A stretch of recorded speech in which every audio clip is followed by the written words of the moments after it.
रामचरितमानस से आप श्रवण कर रहे थे।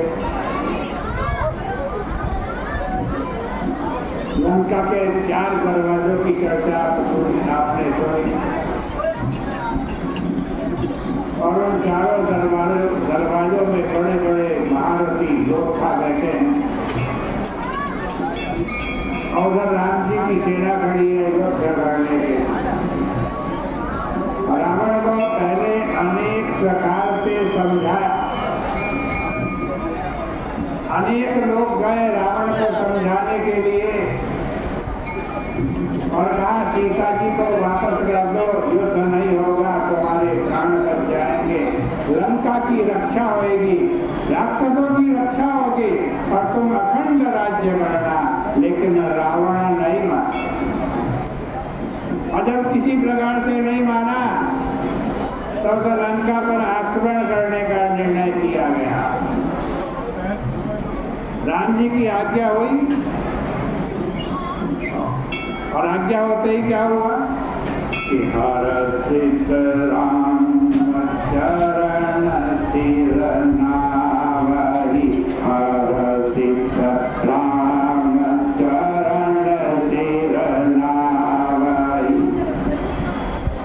गहि गिरि शिखर वीर सब धावहि, गहि गिरि शिखर वीर सब। आए कहते हैं वीर सब धावहि। राम जी की आज्ञा मिली, सारे बंदर थोड़े खुश हो गए, प्रसन्न हो गए।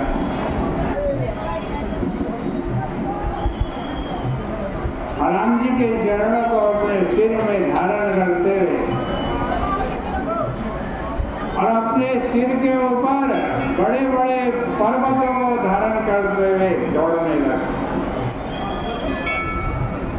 उत्साह से भरे हुए बंदरों का आक्रमण प्रारंभ हो गया लंका के ऊपर बंदरों का सिंहनाद लंका को आतंकित करने लगा। बंदरों के उत्साह का बड़ा सजीव चित्र यहाँ पर प्रस्तुत किया गया है। प्रभु प्रसाद सब समुदाय सोनी कपि सिंहनाद करिधाय हर्षित राम चरण सिर नावहि गहिर शिखर वीर सब धावहि गरजहि तरजहि भालु कपीसा जय रघुवीर कौशला धीरा आनत परम दुर्ग अति लंका प्रभु कपि चले लंका घटा टॉप करि चह दिस घेरी मुखरि निशान बजावहि फेरी जय गिराम जय लक्ष्मण जय कपीस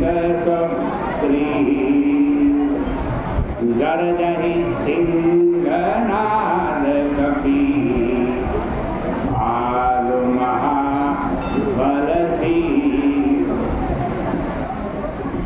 आक्रमण का श्री गणेश सिंहनाद से होता है। मंत्रों का स्वयं अपना अलग नाद होता है।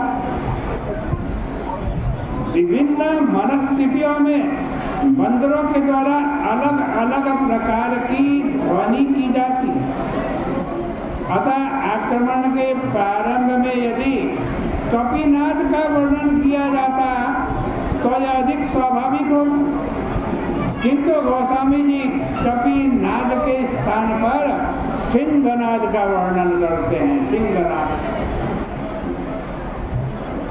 बंदरों के स्वर परिवर्तन के माध्यम से गोस्वामी जी उनके आज कहते हैं आए हुए महापरिवर्तन, उनके हृदय में जो महापरिवर्तन आया है, किनके बानरों के हृदय, उसकी ओर संकेत करना चाहते हैं। इसलिए कहते हैं कि कपिनाद नहीं सिंहनाद करते हुए लंका में घुस रहे हैं बानर। सिंह कौन होता है? वन का राजा होता है सिंह। बंदरों का आत्मविश्वास उनके स्वर से मुखरित हो रहा था। लंका की सेना का सेनापतित्व इंद्रजीत के हाथ में था। उसकी गर्जना विश्व में विख्यात थी और उसका प्रसिद्ध नाम क्या था? मेघनाद। क्या नाम था? मेघनाद। मेघ माने बादल, बादलों का नाद इसी गंभीर ध्वनि की ख्याति को प्रकट करता।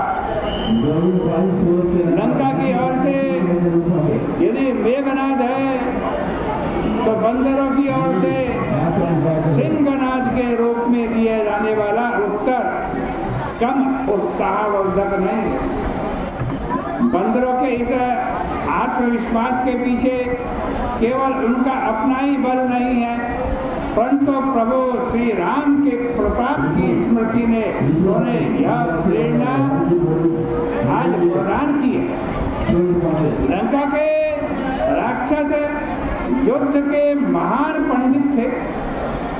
उन्हें अस्त्र शस्त्र का सभी का ज्ञान था। उनकी तुलना में बंदरों का युद्ध बड़ा विषम प्रतीत होता है। बंदर शस्त्र के नाम पर पर्वत के शिखरों का प्रयोग करते हैं। उनके पास नाखून तो है ही, इस तरह नाखून और पर्वतों का आश्रय लेकर दूर और शस्त्र विद राक्षसों से युद्ध करना बड़ा अटपटा लग रहा है।